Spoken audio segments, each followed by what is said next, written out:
వీటి గురించి ఏం తెలియదు. ఇది యాక్టివా మేడం 3G. ఇది వచ్చేసి మనకి సెల్ఫ్ మేడం. ఇదేమో హారన్. ఇది హెడ్ లైట్ మేడం, అంటే నైట్లో అవసరం మనకు లైట్. ఇది వేయాలి. ఇది వేసినాక లైట్ ఫోకస్ ఇది అడ్జస్ట్మెంట్ చేసుకోవడం మేడం. ఫోకస్ ముందుకు దగ్గరికి చేసుకోవడము. ఓకే, చెక్గా సెల్ఫ్, హారన్, హెడ్ లైట్.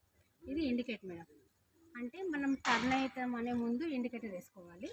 చూడండి, ఇది యూజ్ చేస్తే ఇండికేటర్ పడుతుంది, అంటే రైట్ సైడ్ మళ్ళేటప్పుడు.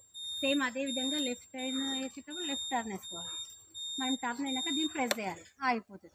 కానీ మనం టర్న్ చేసినాక అది మర్చిపోయాం అనుకో, ఎన్నుకున్న వాళ్ళు ఏమనుకుంటే మేడం ఇంకా ఎన్నో మలుతుంది అనుకుంటారు. అందుకే టర్న్ అయినప్పుడు ఆఫ్ చేసుకోవాలి మేడం. ఇదేమో పెట్రోల్ ట్యాంక్ మేడం. ఎఫ్ అంటే ఫుల్, ఎంటీ అంటే ఏం లేదు. ఈ రెడ్ మార్క్ మీదకి వచ్చినప్పుడు మనకి ఏం ఐడియా అంటే వెహికల్లో ఉంది, ఒక 10 కిలోమీటర్స్ ఈజీగా వెళ్ళొచ్చు మనము. కాకపోతే మనం దూరం వెళ్తాము అనుకుంటే పోపించుకోవాలి. ఇదేమో రోజుకి ఎన్ని కిలోమీటర్స్ తీదో చూపిస్తుంది. ఇదేమో అంటే ఎప్పుడన్నా మనకు బండి స్టార్ట్ కాలేనప్పుడు చౌక్ మేడం. ఇది కొంచెం ముందుకు వెనకాల గుట్లా కూడా అనుకోవచ్చు. ఇంకా కీ ఆన్ చేసి బ్రేక్ పట్టుకొని సెల్ఫ్ స్టార్ట్ చేయాలి. స్టార్ట్ చేస్తే ఎక్కడ పోదు మేడం.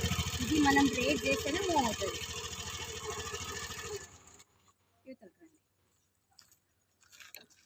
ఇది ఇంకా మేడం కిక్ అంటారు మేడం, అంటే ఎర్లీ మార్నింగ్ మనకి సెల్ఫ్ స్టార్ట్ చేసుకోవద్దు మేడం.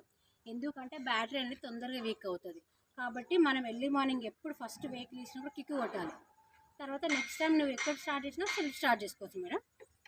ఇది మిడిల్ స్టాండ్, ఇదేమో మనకు సైడ్ స్టాండ్ మేడం. డిక్కీ కొన్ని వెహికల్స్కి ఇక్కడనే డిక్కీ ఓపెన్, పెట్రోల్కి ఓపెన్ ఉంటుంది మేడం. నా వెహికల్కి అయితే ఇంకా ఇక్కడ ఉంది. కీ ఆన్ చేస్తే డిక్కీ ఓపెన్ అవుతుంది. పెట్రోల్ ఇక్కడ ఉంటుంది మేడం. ఇది ఇంకొకటి మేడం, మనకి ఎప్పుడైనా బండి పంక్చర్ అయిందనుకో ఈజీగా మనం ఒక 5 కిలోమీటర్స్ వెళ్ళొచ్చు. అంటే ట్యూబ్లెస్ టైర్ మేడం. ఇది ఏ బండి కానీ ట్యూబ్లెస్ టైర్ వస్తుందంటే పంక్చర్ అయితే ఎక్కడో అన్నట్టు ఏం లేదు, మనకు దగ్గరనే ఉంటాయి పంక్చర్ వేసుకుంటాం.